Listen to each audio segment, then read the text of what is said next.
आदर से और स्नेह के साथ आपने मेरा जो स्वागत किया है, ये सब देख करके मेरा हृदय अत्यंत प्रेम से भर आया। ये भक्ति और परमेश्वर को पाने की महान इच्छा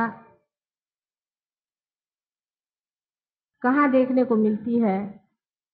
आजकल के इस कलयुग में इस तरह के लोगों को देख करके हमारे जैसे एक माँ का हृदय कितना आनंदित हो सकता है, आप जान नहीं सकते। आजकल घोर कलयुग है। इससे बड़ा कलयुग कभी भी नहीं आया, न आएगा, न करे कभी आए। कलयुग की विशेषता यह है कि हर चीज के मामले में भ्रांति, इंसान को हर चीज भ्रांति में है। इंसान इतना बुरा नहीं है जितना कि ये भ्रांति बुरी है। हर चीज में, जिसे अंग्रेजी में केओस कहते हैं, हर जगह ये समझ में नहीं आता है कि ये बात सही है कि ये बात सही है। कोई कहता है ये करो, कोई कहता है वो करो, कोई कहता है इस रास्ते जाओ भाई, कोई कहता है उस रास्ते जाओ। तो किस रास्ते जाना है? हर मामले में भ्रांति, पर सबसे ज्यादा धर्म के मामले में भी भ्रांति है। पर जो सनातन, जो अनादि है, वो कभी भी नष्ट नहीं हो सकता, कभी भी नष्ट नहीं हो सकता, क्योंकि वो अनंत है, वो नष्ट नहीं हो सकता। उसका स्वरूप लोग कुछ बना ले, कोई कुछ बना ले, कोई ढकोसला बना ले, कोई कुछ ढकोसला बना ले, कोई उसको पैसे में बेचे, कोई उसको और तरीके से बेचे, कुछ उसका रूप बना लीजिए, लेकिन जो तत्व है उसका, वो सनातन है। और वही तत्व जो है उसका नाम है ब्रह्म तत्व। इसी ब्रह्म तत्व से सारी सृष्टि की रचना हुई। इस ब्रह्म तत्व को पाना ही जीवन का लक्ष्य है। और दुनिया भर के आप काम करते रहे और करते रहे हैं, अनेक जन्मों में भी किए हैं, अनेक जन्मों में आपने भक्ति की है और मांगा है कि हमें ये ब्रह्म तत्व प्राप्त। ये आज की भक्ति का फल नहीं है। और आश्चर्य की बात है कि इसी घोर कलयुग में ही ये मिलने वाला है। ये बहुत आख्यायिकाओं में लिखा था, लेकिन नल दमयंती पुराण अगर आप पढ़ें तो उसमें बहुत साफ तरीके से लिखा है कि इसी घोर कलयुग में, जबकि इंसान बिल्कुल दलदल में फंस जाएगा, तभी ये चीज मिलेगी। इसका मतलब कभी भी ये नहीं कि जो पहले हो चुके हैं, जो दृष्टा थे, जो साधु संत हो गए, जो गुरु हो गए, सदगुरु हो गए, और जो कुछ भी हमारे वेद और पुराणों में लिखा है वो झूठ है। एक शब्द भी झूठ नहीं। और झगड़ा लेकर के लोग बैठते हैं और बातें करते हैं कि वेद में ये लिखा है और पुराण में लिखा है, तो दोनों का मेल कैसा बैठे। ये झगड़े बहुत चलते हैं, इसीलिए कोई सनातन बनता है, कोई कुछ बनता है, कोई कुछ, और मुझे आती है हंसी बात। इसी के बारे में मैं थोड़ी सी आज चर्चा करूंगी, क्योंकि ये बड़ा झगड़ा मैं देखती हूं हमारे देश में चल रहा है। हमारे अंदर 3 तरह की शक्तियां विराजती हैं। पहली जो शक्ति, मुख्यतः जो शक्ति है, वो है इच्छा शक्ति। अगर परमात्मा को इच्छा ही नहीं होती तो संसार क्यों बनाते? उनकी इच्छा शक्ति के अंदर से ही बाकी की शक्तियां निकली हैं। इस शक्ति को हमारे सहयोग भाषा में महाकाली शक्ति कहते हैं। उसी शक्ति की वजह से आज आप भी भक्ति में रस ले रहे हैं, क्योंकि अंदर से इच्छा ही होती है कि भक्ति में चले, भक्ति का मजा आ रहा है, भक्ति में रहें, परमात्मा को याद करें, उनको बुलाएं। ये मानव ही करता, जानवर तो नहीं ना करता। जानवर तो भक्ति नहीं करता, मानव ही करता है। उसके बाद हमारे अंदर एक दूसरी शक्ति, वो है इच्छा शक्ति को क्रिया में लाने वाली, क्रियान्वित करने वाली शक्ति। उसे क्रिया शक्ति कहिए आप। इसे सहयोग भाषा में महासरस्वती शक्ति कहते हैं। ये कोई मैं हिंदू धर्म सिखा रही हूँ और मुसलमान धर्म सिखा रही हूँ या सिख धर्म सिखा रही हूँ, ये बात नहीं समझनी चाहिए। जो मैं बात कर रही हूँ वो तत्व की कह रही हूँ, वो सब धर्म में एक है। इसलिए कोई ये ना सोचे कि मैं सिर्फ उन्हीं महाकाली और महासरस्वती की बात कर रही हूँ जिसे हिंदू लोग मानते हैं। उसको आप क्रिया शक्ति कह लीजिए अगर आपको नहीं अच्छा लगता नाम तो, लेकिन वो महासरस्वती की शक्ति है। और जो तीसरी शक्ति हमारे अंदर भी विराजती है और जो परमात्मा ने हमारे अंदर दी हुई है, वो शक्ति है जिससे हम धर्म को धारणा करते हैं। धर्म का मतलब ये नहीं कि हम इस धर्म के हैं उस धर्म के हैं, लेकिन जो अंदरूनी मनुष्य का धर्म हमने धारणा की। माने अब हम जानवर नहीं, ये तो बात सही है। पहले अमीबा थे, अमीबा से होते होते आज हम मनुष्य बन गए। और ये जो हम मनुष्य बने हैं इसमें इसके 10 धर्म हैं और ये 10 धर्म हमारे अंदर बसते हैं। इसको अगर हमने जोड़ के नहीं रखा, संजोया नहीं, तो हम धर्म से च्युत हो जाते हैं, गिर जाते हैं। इसका ये मतलब नहीं है कि आप कोई पठन करें या कुछ करें या लेक्चर सुने। इसका मतलब है धर्म में आप स्थित रहे। जैसे कि एक सोने का धर्म है कि उसका रंग खराब नहीं होता,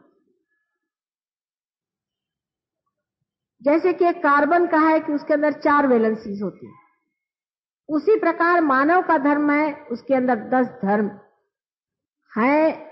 मानव के अंदर इस धर्म के प्रति जागृति भी है। ये 10 धर्म कोई नाम देने लायक चीज नहीं। अब ये 10 धर्म को जब हमने बिठा लिया, इस धर्म से ही हमारा इवोल्यूशन हुआ है, उत्क्रांति हुई है, हम अमीबा बने। धर्म हमारे अंदर बदलते गए और जब इंसान के धर्म में हम आ गए तब हमें इंसान कहलाने लगे। जैसे कि जानवर को आप किसी गंदी जगह से गुजार दीजिए तो उसको गंदगी नहीं आती, लेकिन इंसान को गंदगी का मतलब मानो। तो इंसान जो है इसका धर्म जानवर से ऊंचा।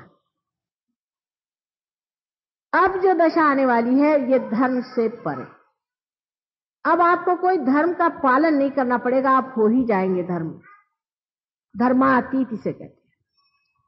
अब इसी तरह से ये 3 गुण हमारे अंदर है। इच्छा शक्ति से जो हमारे अंदर गुण आता है वो तमोगुण, और जो क्रिया शक्ति से हमारे अंदर उत्पन्न होता है वो रजोगुण, और हमारे धर्म की शक्ति से जो हमारे अंदर गुण उत्पन्न होता है वो है सत्वगुण। इस प्रकार हमारे अंदर 3 गुण हैं और इन्हीं तीनों गुणों के हेर फेर से, जैसे अंग्रेजी में क्या, परम्यूटेशंस एंड कॉम्बिनेशन से ही अनेक जातियां तैयार होती। ये चाहे आप अपने को हिंदू कहे, मुसलमान कहे, ईसाई कहे, कोई फर्क नहीं पड़ता, सब एक जैसे। अब देखिए इंसान में भी कितनी चीजें जो हैं एक जैसी, सब हंसते एक जैसे हैं, रोते एक जैसे, सिर्फ भाषा का फर्क है। सिर्फ भाषा का फर्क है। इस वजह से हम समझ नहीं पाते कि सारी सृष्टि चराचर में जो एक ही ब्रह्म तत्व रहता है, वही ब्रह्म तत्व जो है उसकी ही भाषा अनेक हो जाती है। माने प्याले अलग हो गए, लेकिन उसके अंदर जो अमृत है वो सब जगह एक ही। अब झगड़ा लोग ये करते हैं कि प्याले ठीक है कि अमृत ठीक है। झगड़ा ये, असल में दोनों ही ठीक है।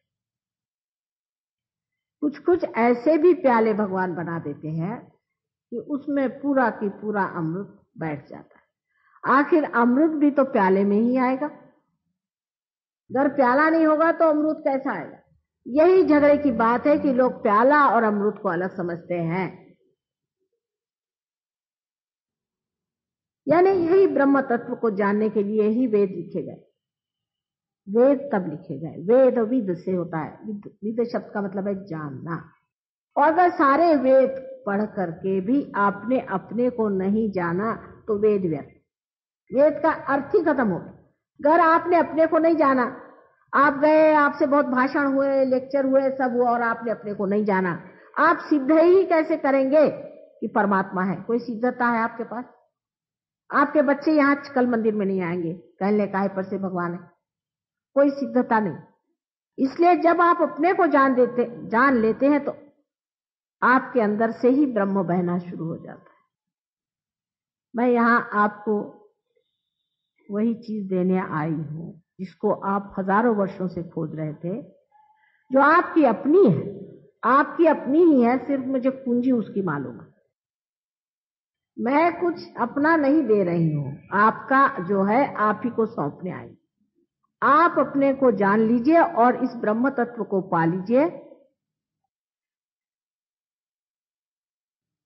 यही आत्म साक्षात्कार है, क्योंकि आत्मा का प्रकाश ही ब्रह्म तत्व है। यही परमात्मा का साक्षात्कार है, क्योंकि आत्मा को जाने बगैर आप परमात्मा को नहीं जान सकते। बगैर आंख के आप देख नहीं सकते, उसी तरह जब तक आपके पास आत्मा नहीं होगी आप परमात्मा को जान नहीं सकते। लेकिन मैं कहूं आप आत्मा को जानिए, आत्मा को जानिए, तो आप भी रटे आत्मा को जानिए, आत्मा को जानिए। रटने से नहीं जान सकते, इसको पाना होगा, ये घटना घटित होगी। अब अपने देश में 3 तरह की व्यवस्था इन 3 तरह की चीजों से होती रही। पहली तो व्यवस्था ये हुई कि हम इस ब्रह्म तत्व को जाने, उसके लिए कुछ क्रिया करें, होम करें, हवन करें। निराकार ही को सोच रहे थे उस वक्त।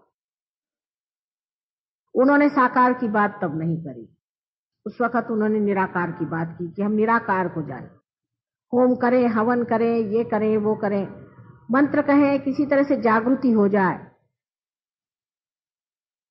इसके फलस्वरूप संसार में अवतरण हुए। जब आपने अमृत को माना, जो कि निराकार है, वो साकार होकर संसार में आया, उसको आना ही पड़ेगा। अगर साकार नहीं आएगा तो आप कैसे जानिएगा? जैसे कि एक दीप की लौ आप देखिए, दिखने को उसमें आकार है वैसे, लेकिन सब दूर फैली हुई। उसी प्रकार निराकार साकार नहीं होगा तो आप निराकार को जान ही नहीं सकते। इसीलिए संसार में अनेक अवतरण हैं। उसमें से श्री विष्णु जी के अवतरण हुए। उसकी वजह है कि श्री विष्णु जी यही हमारे अंदर धर्म की संस्थापना करते हैं और हमारा उत्क्रांति का मार्ग बनाते हैं, इसलिए विष्णु जी की स्थापना। इसका मतलब कभी भी नहीं कि शिव जी का कोई महत्व नहीं। बहुत से लोग हैं, भाई हम विष्णु जी को मानते हैं, शिव जी को नहीं मानते। ये तो ऐसा ही हुआ कि हम अपनी नाक को मानते हैं और आंख को नहीं मानते, जब एक ही शरीर के अंग प्रत्यंग वो है। समझ लीजिए विराट जो श्री विष्णु का सबसे बड़ा स्वरूप है, उसके अंदर अगर उनका हृदय है तो उसमें शिव जी बसे हो। और ब्रह्मदेव जो है वो उनकी क्रिया शक्ति को संभाले हुए। उन्होंने क्रिया करके सारी सृष्टि रची, सुंदरता से सब कुछ बनाया। 5 पंच महाभूतों को लेकर के उन्होंने सारी सृष्टि को बनाया। और जब लोगों ने इस पंच महाभूतों की ही सोचा कि इनकी सेवा करने से या इनको जागरूक करने से हम परमात्मा को जाने, तब वो साक्षात परमात्मा के जो विष्णु स्वरूप जो अंग है, कहना चाहिए विष्णु स्वरूप जो उनके अवतरण है, वो हुए संसार में। आप जानते हैं कि दशावतार हुए। अब हुए कि नहीं हुए, इसकी सिद्धता देने के लिए हम आए इस संसार। क्योंकि किसी ने बता दिया इसलिए आपने विश्वास कर लिया। लेकिन ये 10 अवतरण हुए हैं और इन्हीं अवतरणों के सहारे ही हमारी उत्क्रांति हुई। माने पहले सब लोग मछलियों में थे, समुद्र में ही पहले जीव धारणा हुई है, सब लोग कहते हैं। और उसके बाद कुछ मछलियां बाहर की ओर चली आई। उन मछलियों को पहले बाहर लाने वाला मत्स्य अवतार हुआ, वो श्री विष्णु का स्वरूप था। उसके बाद आप जानते हैं कि वो 10 रूप में आते रहे। ये अगुवाई करने के जो कार्य है वो परमात्मा को ही करना पड़ा। ये परमात्मा का कार्य, इसे मनुष्य नहीं कर सकता या एक मछली नहीं कर सकती। इसलिए पहले जो अगुवाई करने का काम था उसके लिए साक्षात परमात्मा संसार में अवतरित हुए, इसमें कोई शक नहीं। लेकिन जब लोगों ने दूसरी चीज शुरू कर दी, भक्ति, कि परमात्मा तो संसार में अवतार ले रहे हैं, इसको समझ के उन्होंने भक्ति शुरू कर ली, तो उसी में लिपट गए वो। माने ये कि फूल के अंदर शहद है, समझ लीजिए। तो आपको फूल का शहद लेना चाहिए, तो बात सही है, लेकिन शहद फूल के बगैर तो नहीं होता। लोगों ने कहा कि भाई फिर फूल की बात करो, एक शहद की बात करने लगे, फूल की बात करने लगे। उसके बाद उन्होंने कहा कि फूल की बात करो, तो फूले में अटक गए लोग। अपने मन से मूर्तियां बनानी शुरू कर दी, उसको प्राण प्रतिष्ठा नहीं करी, उसमें जागृति नहीं दी, उसको कायदे से नहीं बिठाया, और शुरू हो गया, तो अटक गए। तब लोगों ने शुरू किया कि नहीं, इसको बंद करो भाई, अब निराकार की बात। तो कभी निराकार से साकार में जाए, साकार से निराकार में जाए, ये झगड़ा चलता है। और झगड़ा कोई है ही नहीं, एक के बगैर दूसरा नहीं है, दूसरे के बगैर पहला नहीं, ऐसी सीधी बात है ही। क्योंकि दोनों ही बातें बन गई, एक ने फूल की बात करी और एक ने शहद की करी, और दोनों ही बातें ही रह गई, बातें ही रह गई, बातें ही रह गई, आज तक बातें ही रह गई। तो दोनों ही बात सही है, वो भी सही है और ये भी सही है। उसका खंडन इसलिए हुआ, उन्होंने खंडन इसलिए किया कि जब जनसाधारण में देखा कि एक तरफ खूब बह के चले जा रहे, तो उनको खींच के दूसरी तरफ ले आए, बाबा यहां ठिकाने से। जब इस तरफ में बहुत बह के चले जा रहे, तो उनको फिर इस तरफ ले आए। जो ला रहे हैं वो एक ही इंसान है, उनका नाम है दत्तात्रेय जी। आदिनाथ है, आदि गुरु है। वही अनेक बार संसार में आए, उन्होंने कहा कि भाई हाँ ठीक है, अवतरण हुए, मानिए इसे। लोग अवतरण को चिपक गए, राम राम राम राम, रास्ते पे चलिए तो राम राम, बाजार में जाओ तो राम राम, इधर देखो तो राम राम। कोई किसी की अकल नहीं रह गई कि इस तरह से राम का नाम नहीं लेना चाहिए हर समय। राम को आप कितना सस्ता किए दे रहे हैं, उसका भी एक तरीका है। तो अब फिर उन्होंने कहा कि चलिए ये बात बंद करिए। वही उनके अनेक अवतरण हुए हैं, उन्होंने अपना ही इसलिए खंडन किया। वही संसार में राजा जनक के रूप में आए थे, और राजा जनक ने एक नचिकेता को ही आत्म साक्षात्कार दिया था। राजा जनक के बारे में आप जानते हैं कि उनको लोग विदेही कहते हैं, और उनसे लोगों ने पूछा कि भाई आपको विदेही कैसे कहते हैं। नारद ने कहा कि तुमको विदेही कैसे कहते हैं, तुम तो संसार में रहते हो और तुम विदेही हो। तो बहुत आसान है भाई, ऐसा करो शाम को बात करना, अभी तो तुम एक काम करो, कटोरे में दूध है उसे लेके चलो और शाम को मुझे बताना। अब वो दूध कटोरा ऐसा था कि उसमें दूध छलक जाएगा। उसने कहा एक बूंद भी नहीं छलकना चाहिए, उसी को देखते रहना और छलकना नहीं चाहिए एक बूंद, तब मैं बताऊंगा कि मुझे विदेही क्यों कहते। शाम तक बेचारे वो अपने लिए घूम रहे, उनके साथ सारी दुनिया में गए और परेशान हो गए।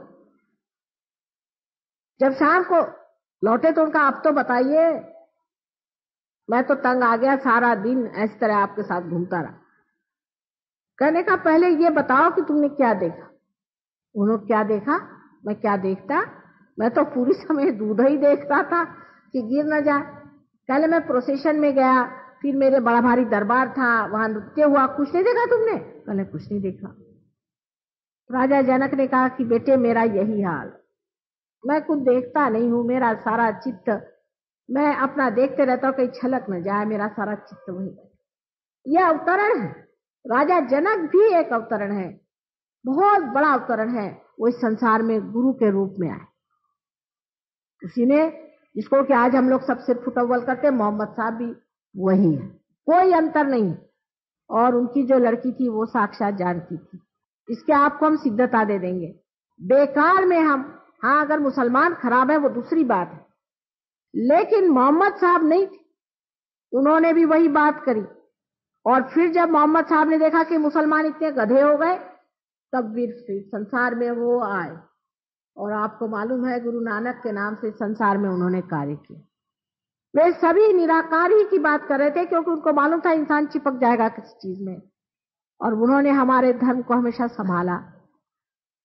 और अब आखिरी बार वो आए थे शिरडी के साईनाथ बनकर। ऐसे इनके अनेक अवतरण हुए और ये कोई इंसान नहीं थे।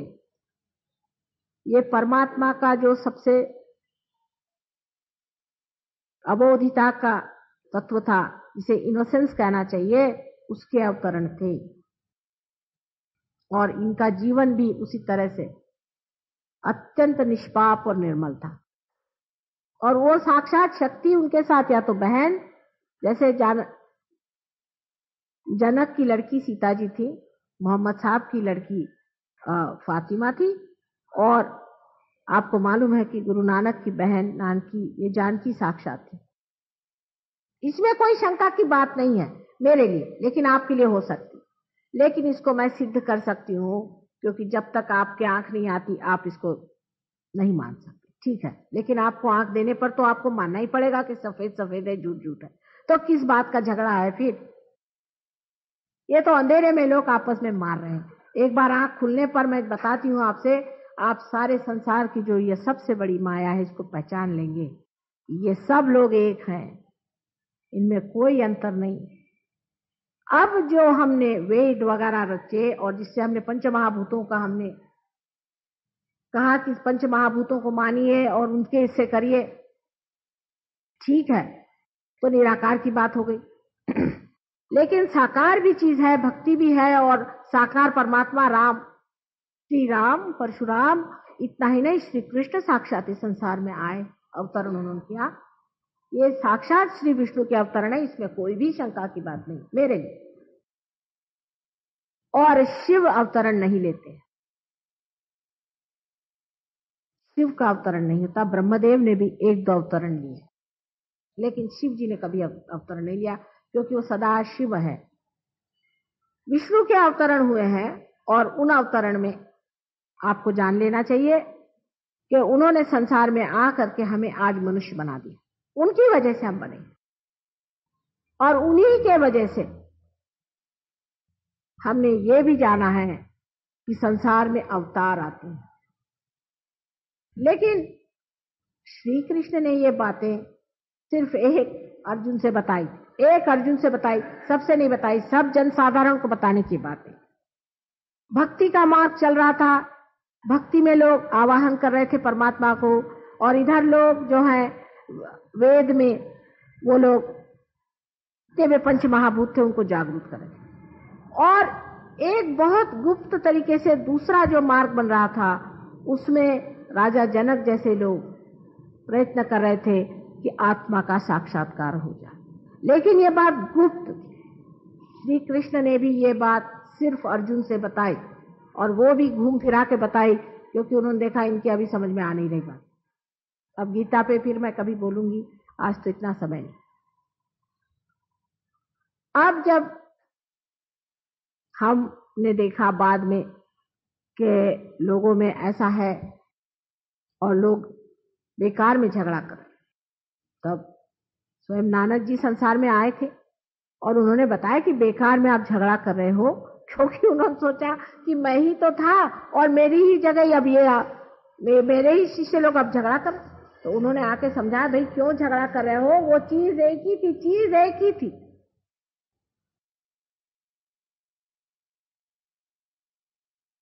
अब जो ये गुप्त रूप से काम हो रहा था, वो उसके बाद आपको आश्चर्य होगा, बहुत आश्चर्य की बात, कि उस वक्त में जो 2 बच्चे पैदा हुए थे सीता जी के, इनको लव और कुश कहते हैं। आपको आश्चर्य होगा, अभी भी आप पता नहीं इसका लोगों को पता है या नहीं, लेकिन हमको तो पता है। आप पता करें कि दोनों हिंदुस्तान छोड़ के उत्तर की ओर चले गए। उसमें से लव जो थे ये कॉकेशस की तरफ में गए और जा करके इन्होंने वहां राज किया, और इसीलिए रशिया वगैरह में स्लाव कहते हैं, स्लाव लव, इसलिए स्लाव कहते हैं, स्लाव कहते हैं उनको, उनकी भाषा ही स्लाव है। और कुश जो थे वो चाइना की तरफ गए और उन्होंने अपने को कुशान कहलाए। पता नहीं इन लोग को भी पता है कि नहीं कि लव और कुश की खानदानों और आपस में लड़ रहे हो बेवकूफ जैसे। दोनों ही लव और कुश के खानदान हैं, एक स्लाव कहलाते हैं, एक कुशान कहलाते हैं, और दोनों में ही सारे संस्कृत शब्द है। अगर आप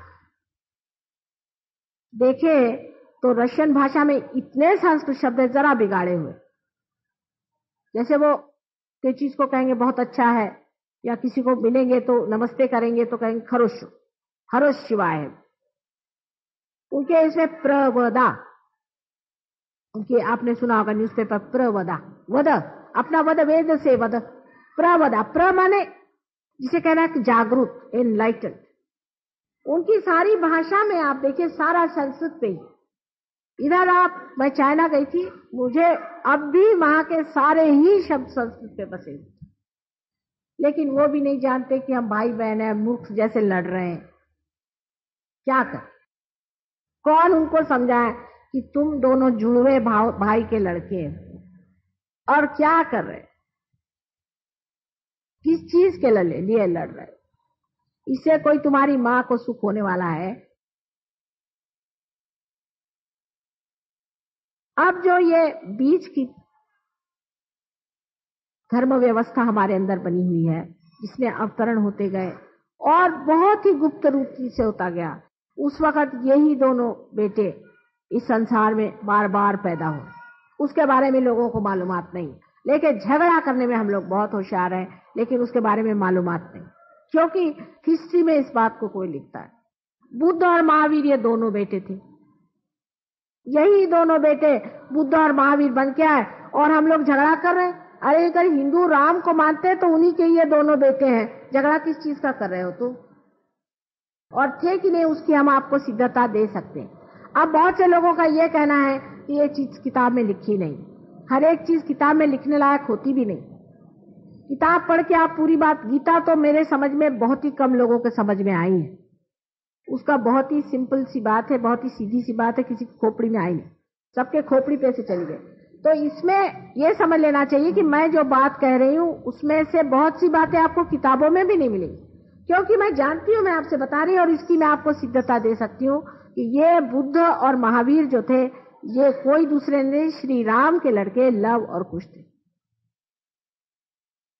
वो अपने ही थे, कोई पराये नहीं थे। अब कोई कहते कि हम बुद्ध धर्मी हो गए, हम जैनी हो गए, अरे हुआ है कौन?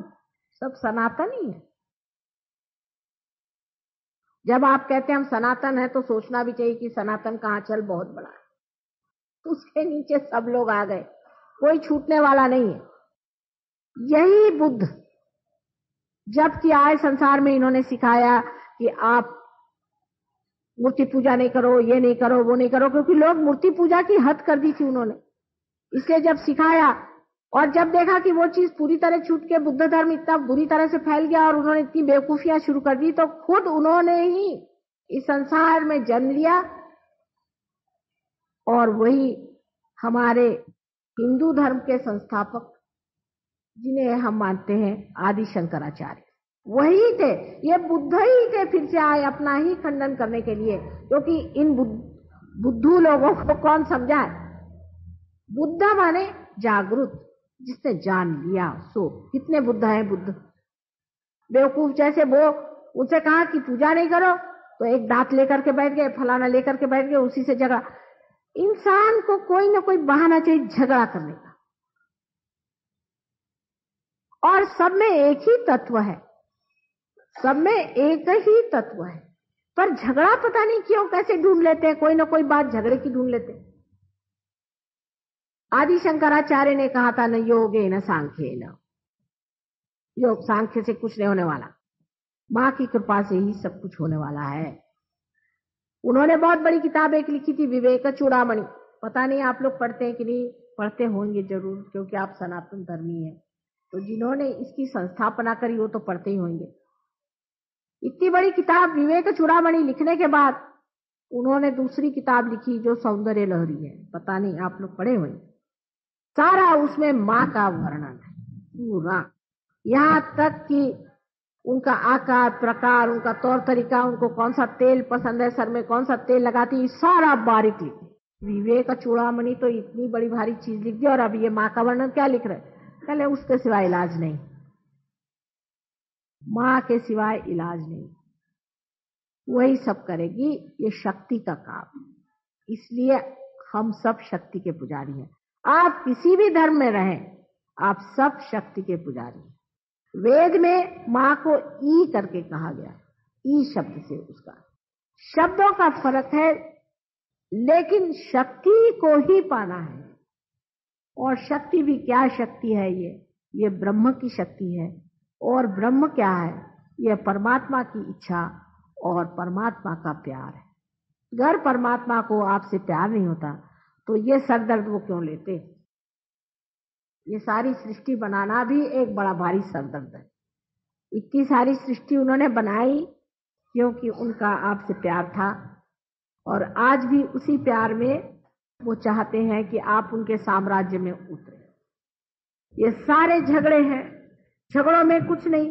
सबसे बड़ी सनातन बात यह है कि हम ब्रह्म शक्ति से बने और हमें उसको पाना है। और अगर आपने उसे जाना नहीं तो आपने शक्ति को पाया नहीं। कहने लगे कि मैं वहां वारकरी लोग होते हैं, एक एक महीना 2-2 महीना पैदल चल के जाते हैं।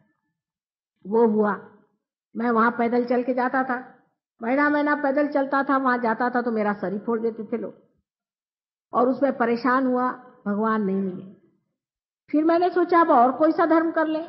फिर मैंने सब धर्म किए, ये धर्म किया, वो धर्म किया, मेरे हाथ पैर टूट गए, मेरी हालत खराब हो गई, मेरी तंदुरुस्ती चौपट हो गई। मैंने कहा ये कैसा भगवान है जिसको मैं खोज रहा हूं, और मैं उसकी मेरी तंदुरुस्ती भी चौपटा देगा तो मैं कैसे उसको जानूंगा। और जब उन्होंने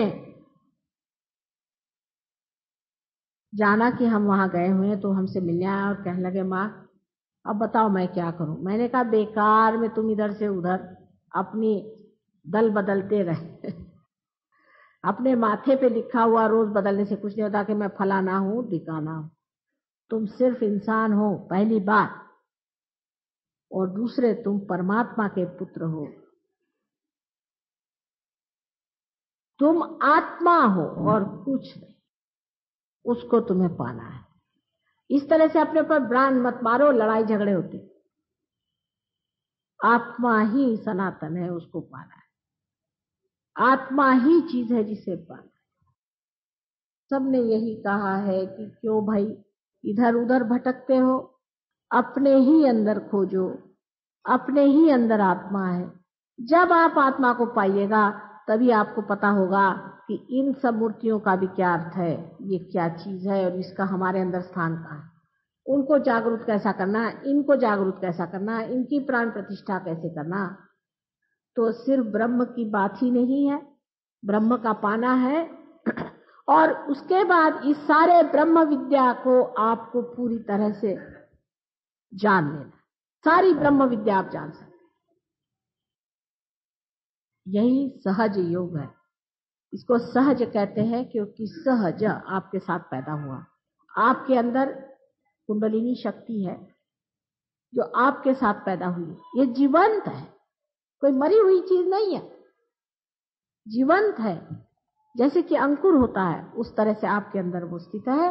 वो जागृत हो जाती है, और वो जागृत होने के बाद आपके अंदर से ठंडी ठंडी हवा जैसी चैतन्य की लहरियां, जिसका वर्णन आदि शंकराचार्य आदि सब ने किया हुआ है, ईसा मसीह ने भी किया है, वो बहने लग जाती है और आप अपनी शक्ति को प्राप्त होते। और उसके बाद इस ब्रह्म को प्राप्त करने के बाद आपको ब्रह्म विद्या जाननी। हिंदुस्तान में भी सहयोग बहुत जोर से फैल रहा है, लेकिन इसका ज्यादा हिस्सा महाराष्ट्र में बहुत ज्यादा चल रहा है। इसकी वजह यह है कि संतों की भूमि है और वहां लोगों ने संतों को भुलाया नहीं। नाथपंथियों ने बड़ी मेहनत करी है। आपके यहाँ भी गुरु नानक और कबीर जैसे बड़े बड़े संत हो, लेकिन हम लोगों ने उनको माना नहीं। असल में दक्षिण में महाराष्ट्र में ऐसी बात है कि न जाने कैसे क्यों, मेरी ये समझ नहीं आता। हो सकता कि रामचंद्र जी वहां पैदल चल के गए थे, सीता जी के भी वहां चैतन्य फैले हुए हैं, लेकिन लोगों में जरा इस मामले में गहराई, वो इस बात को जानते हैं। और ज्ञानेश्वर जी ने बहुत साफ साफ लिखा था कि कुंडलिनी नाम की शक्ति हमारे अंदर है, और वो अम्बा स्वरूप माता जी जब होंगी तभी आपको उसकी प्राप्ति हो सकती। आदि अनेक चीजें उन्होंने लिख के रखी है। शायद इसी वजह से वो इससे जागरूक है। इंग्लैंड में भी लोग बहुत जागरूक हैं, क्योंकि इंग्लैंड में एक बड़े भारी विलियम ब्लेक करके कवि हो गए हैं। उन्होंने लिखा है कि वो समय आएगा कि जब इंग्लैंड में यह कार्य शुरू होगा। और उन्होंने यहाँ तक कि हमारे आश्रम की जगह तक लिख दी, जहां मैं रहती हूँ उस जगह के नाम लिख। लेकिन ये मैं नहीं कहूंगी कि यहाँ संतों ने मेहनत नहीं करी, संतों ने बड़ी मेहनत की है। बिहार में मैं गई थी, बिहार में देखा कि सारे चैतन्य भरा पड़ा हुआ है। बंगाल में, पंजाब में सारा चैतन्य भरा पड़ा हुआ है। पंजाब तो ऐसा चैतन्य से भरा है, लेकिन मेरे समझ नहीं आता है कि पार्टीशन हो गया, क्या हो गया पता नहीं, लोगों की श्रद्धा ही टूट गई है। और श्रद्धा में एक तरह का नरमाई आता, और उसकी वजह से मनुष्य इस ओर नहीं जाता है कि उसे पाना है, वो उच्छृंखल है। थोड़ी देर के लिए भगवान के पास आ गए, वो सोचता बहुत हो गया। रास्ते चलते कोई भगवान मिल गए, बहुत हो गया। उसके बाद उनको अपनी दूसरी परवाह लगी रहे। उसमें कुछ मेहनत करनी पड़ेगी, कुछ उसके प्रति वाकई श्रद्धा से लगना पड़ेगा, इधर ध्यान। इसलिए मैं देखती हूँ जितना फैलाव होना चाहिए उतना होता नहीं। लोग इस पर श्रद्धा से बैठते नहीं, मेहनत करते नहीं। लेकिन मुझे बड़ी खुशी हुई कि पिछली मर्तबा मैं आई थी और इस मर्तबा भी आप लोगों ने मुझे यहाँ बुलाया और इतनी श्रद्धा के साथ आपने मेरी बातचीत सुनी है और इसे पा भी लीजिए पूरी तरह से। पा करके मैं तो चाहूंगी कि यहाँ पर आप कभी भी जब चाहें, यहाँ हमारे बहुत से सहयोगी लोग रहते हैं जिन्होंने इसको बता खाली इस चीज को माना है और इसको पाया हुआ है। यहाँ पर बहुत से लोग ऐसे हैं जो कि इसको जानते हैं, ब्रह्म विद्या को भी, उनसे भी आप लाभ उठा सकते। बस इतना जानना है कि इसमें कोई भी पैसा या कोई चीज नहीं चाहिए। परमात्मा को आप पैसे से नहीं खरीद सकते, ब्रह्म को आप पैसे से नहीं खरीद सकते। और जब पाने की बात है तब तो आपको कोई मेहनत भी नहीं करनी पड़ेगी, लेकिन पाने के बाद संजोना पड़ता है। उससे पहले आपको कोई भी मेहनत नहीं करनी।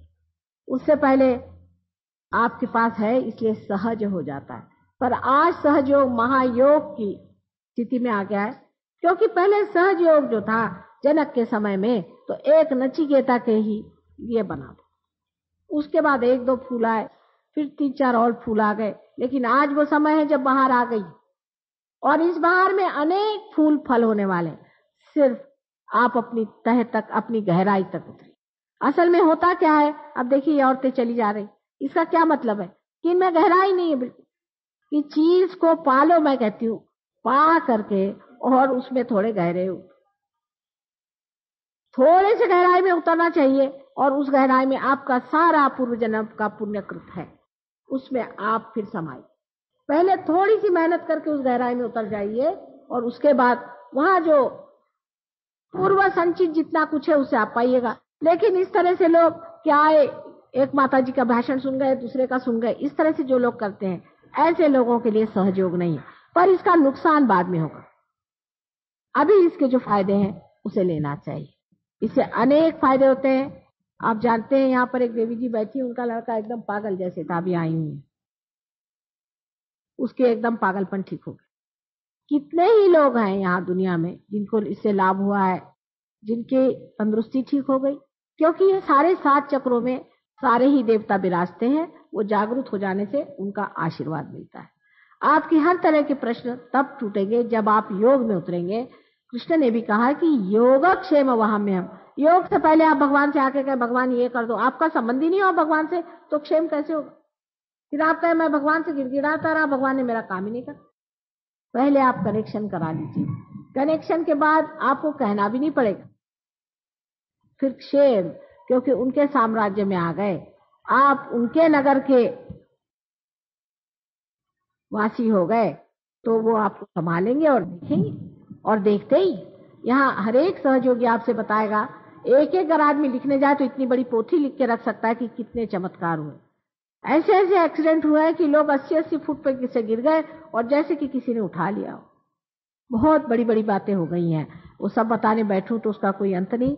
आज आपके मंदिर में प्रदेश से भी बहुत से लोग आ गए। ये गणेश की पूजा करें और ये शिव जी की पूजा करें और ये विष्णु जी की पूजा करें। इसलिए नहीं कि मैंने उनसे कहा है, इसलिए क्योंकि वो जान गए कि ये बात सही। वो जान गए, उनके अंदर जो चीज है उसे जान गए हैं। उंगलियों पे आप महसूस कर सकते हैं कि आपके कौन से चक्र पकड़े हुए हैं। और उन चक्रों पे कौन से देवता हैं, इसको आप जान सकते हैं और आप पूछ सकते हैं कि ये देवता हैं या नहीं। इतना ही नहीं, आप लोग भी अब मोहम्मद साहब को जानेंगे, ईसा मसीह को जानेंगे। जिन्होंने जो कुछ नहीं जाना वो और जान जाएंगे, और ये लोग जितना जानते हैं आप लोग नहीं जानते। वजह यह है कि इन लोगों में हमें यह फर्क है कि हम योग भूमि में रह रहे हैं। इस भारतवर्ष की जो छत्र छाया है उसमें हम लोग पट से पार हो जाते हैं, कोई समय नहीं लगने वाला। आप सबके सब बहुत जल्दी पार हो जाएंगे, मुझे मालूम है, मैं जानती हूँ, एक क्षण भी नहीं लगने वाला। लेकिन चलने नहीं वाला हो, क्योंकि जो चीज आसानी से मिल जाती है उसकी कदर नहीं करते।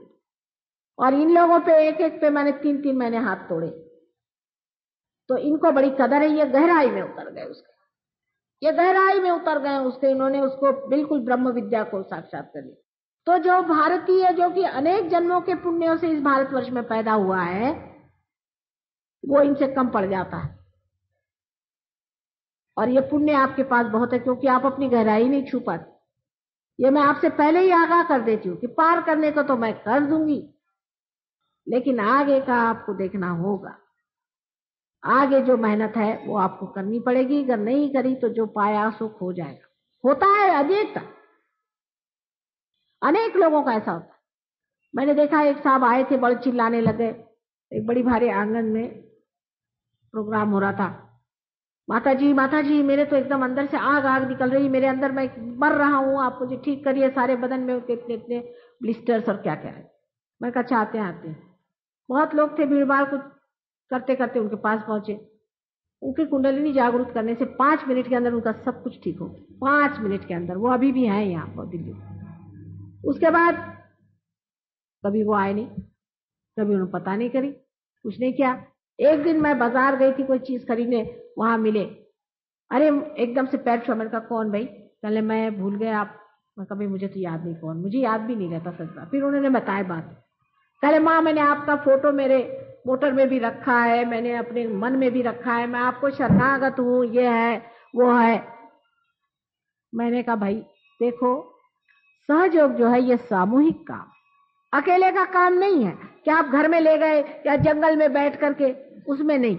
जहां 10 लोग बैठेंगे वहीं हम रहेंगे, और जहां एक अकेला सोचेगा कि माँ को हम हत्या ले तो हम हाथ आने वाले नहीं। ऐसे हमें लोग नहीं चाहिए, वो चाहिए जो सब मिलकर के काम करे। और फिर 1 साल बाद फिर पहुंचे कि मुझे फिर कोई तकलीफ होने लगी। मैंने कहा अब आ गए आप ठिकाने? तो कह लगे क्या माँ मुझे सजा मिली? मैंने कहा सजा नहीं मिली। जिस छत्र छाया में बैठना है उसको छोड़ के आप चले गए, तो उसे वो छत्र छाया क्या करे? फिर से उस छत्र छाया में जा।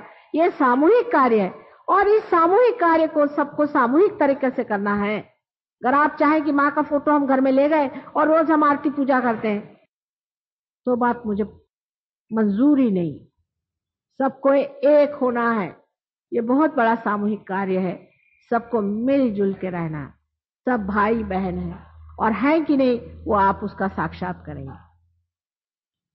जो लोग सहयोग में इस तरह से ब्रह्म विद्या को पाते हैं, उनके बहुत से प्रश्न दूर हो गए, उनकी तंदुरुस्तियां ठीक हो गई, उनके मन ठीक हो गए, खानदान ठीक हो गए, आपस के रिश्तेदारियां ठीक हो गई हैं, और सबसे बड़ा तो उनका लक्ष्मी तत्व भी जागृत हो गया है, जिससे बहुत रईस तो कोई नहीं होता। इसमें कोई चीज बहुत नहीं होती, अतिशयता तो होती ही नहीं, लेकिन समृद्ध हो गए, समर्थ हो गए और आनंद में रह रहे हैं, और दूसरों का भला कर रहे हैं, अपने को भी ठीक रखें और दूसरों को भी ठीक रखें। सहयोग में पार होने के बाद आप लोगों की जागृति कर सकते हैं और लोगों को पार करा सकते हैं। ये शक्ति आप में, कोई भी हो, पढ़ा लिखा नहीं हो, कुछ नहीं, उससे फर्क पड़ता। कौन साधु संत पढ़े लिखे थे? इसको पढ़ने की जरूरत नहीं, ये अंदर होता है। आजकल संसार में बहुत से बड़े बड़े लोग जन्म ले रहे हैं, बहुत से बड़े बड़े जीव जन्म ले रहे हैं, और ये लोग सब पैदाइशी ही पार हैं, और वो जानते हैं कुंडलिनी का शास्त्र। यहाँ भी बहुत से बच्चे ऐसे हैं कि बचपन से कुंडलिनी शास्त्र जानते हैं। हमारे भी ये है नातिन है, और हमारे 3 तो नातिन है और एक लड़का है, वो भी चारों की चारों पार है, और बचपन से ही ये कुंडलिनी का पूरा शास्त्र जानते हैं, उनको मालूम। छोटे छोटे बच्चे भी, बड़े 6-6 महीने के बच्चे भी आपको दिखा देंगे। अभी एक लड़की लाए थे, पार है 6 महीने की, वो भी बता रही थी कौन सा चक्र पकड़ रहा है, बराबर उंगली मुंह में डालती थी और बराबर बता रही थी कौन सा चक्र। इतने ज्ञानी लोग आज पैदा हो रहे हैं और उनको जानने के लिए पहले आपको ऐसे माँ बाप बनना चाहिए, नाना नानी या बाबा दादी बनना चाहिए कि जिससे आप उनको समझ सकें। और बहुत बड़ा काम संसार में होने वाला है और उसकी तैयारी करें। आज यहीं तक कहूंगी और बाद में अगर कभी मौका होगा तो कल्कि की बात कहूंगी, जो अच्छी नहीं इतनी रहेगी, क्योंकि उसमें फिर कोई आपको समझाने वाला नहीं रहे। तो उसमें फिर आखिरी सफाई का मामला है। वो समय आने से पहले ही सब लोग पार हो जाए। जिसके लिए आपने आज तक भगवान को माना, उसका आप साक्षात करें और उसे लें। यही मुझे आप सबसे विनती है और मैं माँ के रूप में आपको समझाती हूँ, किसी की भी बात का बुरा न माने और इसको बुद्धि पर न बैठाएं चौखट पे कि माँ ने ऐसा क्यों कहा, माँ ने वैसा क्यों कहा। मैं एक भी बात झूठ नहीं बोलती हूँ और मुझे आपसे कुछ भी लेने का नहीं, इलेक्शन भी जीतने का नहीं। मेरा कोई लेना नहीं बन पड़ता है, बस देना ही देना है। इसलिए आप इस तरह की बेकार की बातें कभी ना सोचना कि माँ ने ऐसे क्यों कहा, वैसे क्यों कहा, क्योंकि माँ को सच बोलना पड़ेगा। हालांकि बहुत मिठास से बता रही हूँ सब बात, लेकिन हो सकता है कि बुद्धि है ना, मैंने कहा हर चीज को पकड़ लेगी जिससे झगड़ा खड़ा करे, और ये आप ही से झगड़ा आप अपना कर रहे हैं और किसी दूसरे से नहीं, क्योंकि आपको अपनी शक्ति पानी है, आपको समर्थ होना है और आपको अपनी आत्मा को जानना है, इसमें कोई शक नहीं। और वही कार्य है, उसको उसमें मामले में बेकार के झगड़े अपने ही से मत करें, आप अपने ही से झगड़ा मत करें। आपने पढ़ा लिखा होगा, उसको एक तरफ रख दीजिए। सारे पढ़ने लिखने से भी ऊंची जो चीज है, आत्मा को पढ़ लेना। एक ही अक्षर प्रेम का, पढ़े सो पंडित हो। ये प्रेम वो नहीं है कि अपने बच्चों को प्यार करो रे इसको प्यार, ये प्रेम नहीं, ये परमात्मा का प्रेम जो ब्रह्म शक्ति के रूप में आप में से बहना शुरू हो जाता है, इसे आप प्राप्त करें। बहुत बहुत धन्यवाद आप लोगों का।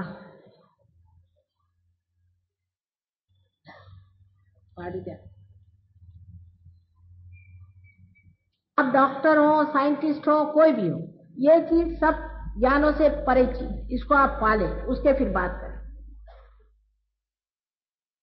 बस ऐसे हाथ करना सीधे, कोई ज्यादा उसमें मुश्किल नहीं, ऐसे हाथ करके और आप आंख बंद कर लें बस।